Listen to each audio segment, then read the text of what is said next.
Kalau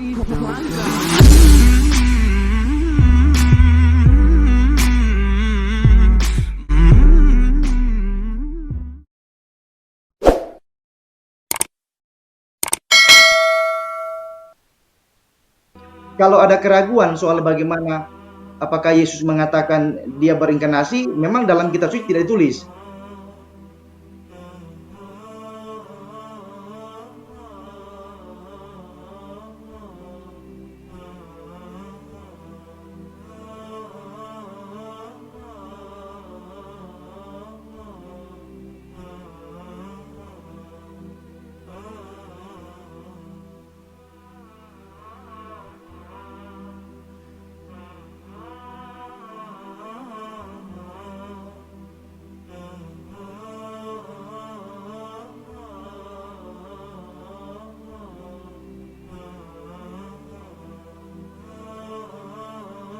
Ya, ya.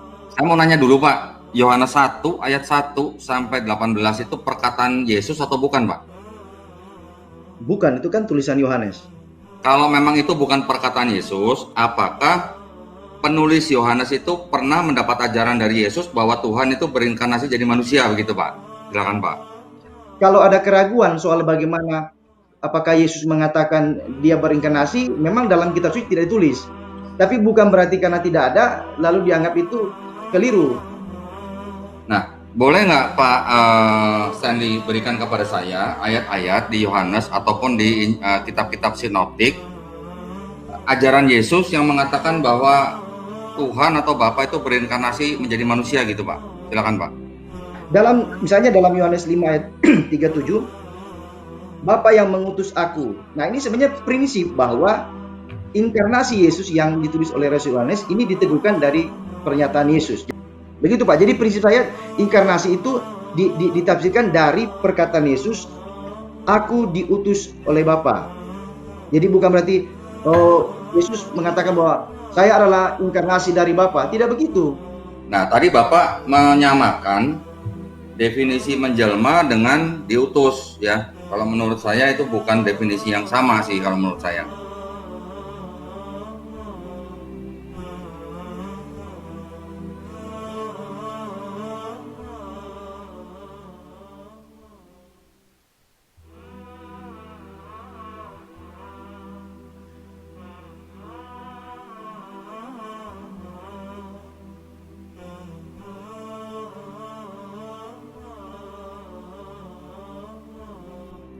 Nah, begitu juga tadi Bapak mengatakan Yesus tidak diberikan Injil, ya.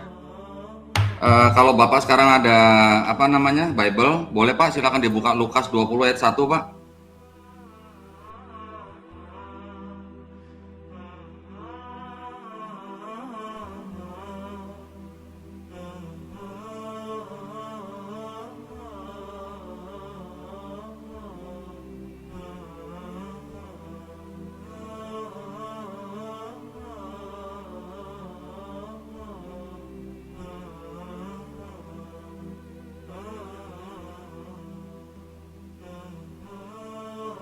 Di Lukas 20 ayat 1 dikatakan pada suatu hari ketika Yesus mengajar orang banyak di bait Allah dan memberitakan Injil, datanglah imam-imam kepala dan ahli-ahli Taurat serta tua-tua ke situ, ya. Di sini artinya Yesus memberitakan Injil, Injil yang dari siapa nih Pak? Apakah ini Injil Matius, Markus, Lukas, Yohanes?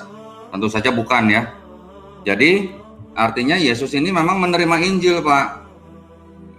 Yesus memberitakan Injil yang diterima dari Bapa, kemudian yang disebut di dalam 4 gospel Matius, Markus, Lukas, Yohanes itu adalah biografi atau cerita untuk kehidupan Yesus gitu Pak, dari lahir sampai beliau disalib menurut kisah di dalam 4 gospel.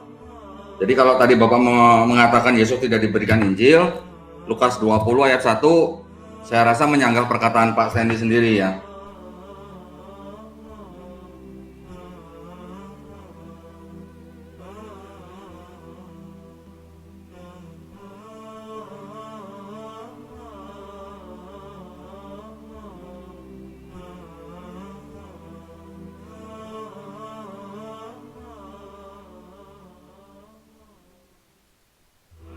Nah, terkait dengan Lukas 20 ayat 1, begini Pak, kalau ketika Bapak mengatakan ini Injil yang mana? Apakah Injil Matius atau Lukas atau Yohanes? Jawaban saya begini, Yesus melayani di sepanjang kehidupannya 3 tahun lebih untuk khusus pelayanan.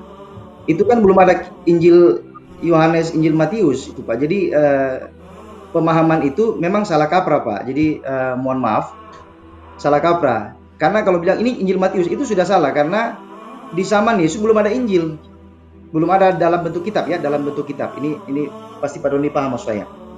Yang kedua, bedakan antara kitab Injil dan berita Injil, karena Injil itu dalam kata Yunani adalah euangelion, artinya kabar baik, atau dalam tradisi yang lebih lampau itu dikatakan sebuah kabar baik atas kemenangan di dalam perang. Jadi ketika orang berperang lalu mereka menang, dan ketika mereka menyampaikan kemenangan itu dipahami sebagai euangelion, artinya kabar baik, di kabar kemenangan.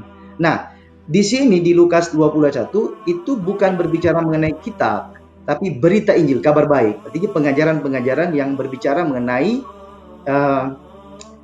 kerajaan Allah dan bagaimana Yesus mewartakan rahmat Allah bagi orang-orang miskin, orang tertindas dan lain sebagainya. Jadi saya paham maksud Pak Dondi, sehingga saya meluruskan bahwa ada kesalahan pemahaman ya. Karena yang umum kita temukan adalah yang pertama pembacaan teks secara salah, dan yang kedua pemahaman yang salah. Nah, kalau pemahaman yang salah kan kita masih bisa luruskan. Tapi ketika pemahaman yang salah dianggap sebagai kebenaran, nah itu harus diluruskan dan bisa ditunjukkan dengan bukti. Jadi itu Pak Doni ya. Pak Stanley, tadi waktu saya membawakan Lukas 20 ayat 1, yang saya maksud Injil di situ juga bukan berupa buku, Pak. Saya tahu belum ada buku waktu itu gitu. Matius, Markus, Lukas, Yohanes pun belum ada begitu. Tapi yang dimaksud Injil itu tadi kalau Bapak menjelaskan bahwa itu adalah berita mengenai kerajaan Allah. Dari mana Yesus mendapatkan berita mengenai kerajaan Allah? Tentu saja dari Bapa kan, ada ayatnya kan, bahwa apa yang kudengar itulah yang kusampaikan gitu kan. Artinya Yesus mendapatkan wahyu, Pak. Wahyu itulah yang diberitakan oleh Yesus kepada bangsa Israel. Nah, wahyu yang diberikan oleh Bapa kepada Yesus di dalam perspektif Islam itulah yang kami sebut dengan Injil, Pak Stanley. Ya, ini kita boleh berbeda pendapat, ini saya hanya menyampaikan saja. Jadi memang bukan buku yang dijepit-jepit, diketek, dibawa-bawa kemana-mana gitu, bukan. Saya tidak membicarakan buku gitu ya. Memang Injil yang diberitakan oleh Yesus itu adalah memang wahyu yang diberikan oleh Bapa mengenai kerajaan Allah. Itu saya jelas, Pak.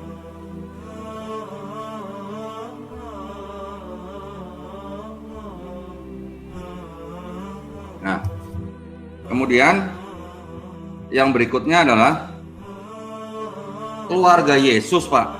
Keluarga Yesus, murid-murid Yesus, itu tahu Pak nggak ya kalau Yesus itu adalah jelmaan dari Tuhan gitu, Pak? Silakan, Pak.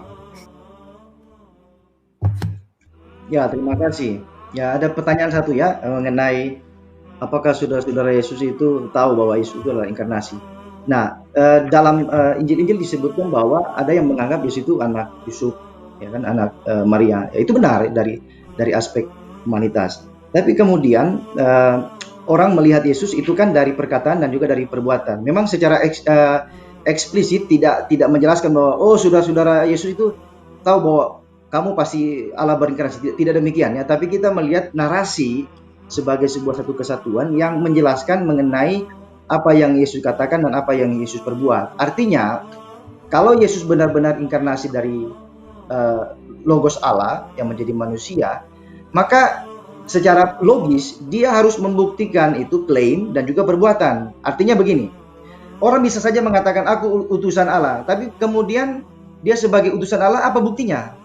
Kan harus dari perkataan dan juga tindakan. Kalau misalnya dia utusan Allah, lalu kerjanya menipu orang, lalu mencuri barang orang, menghina, caci maki orang, itu bukan utusan Allah, itu utusan setan. Jadi memang tidak dijelaskan di dalam Injil bahwa saudara-saudara Yesus dan juga orang lain mengatakan, oh kamu adalah inkarnasi Allah. Tidak, tapi apa yang Yesus katakan dan dia perbuat itu justru meneguhkan bahwa dialah inkarnasi dari Logos Allah yang dibuktikan dari kuasa-kuasa yang dia lakukan, misalnya mujizat, menyembuhkan orang mati dan lain sebagainya.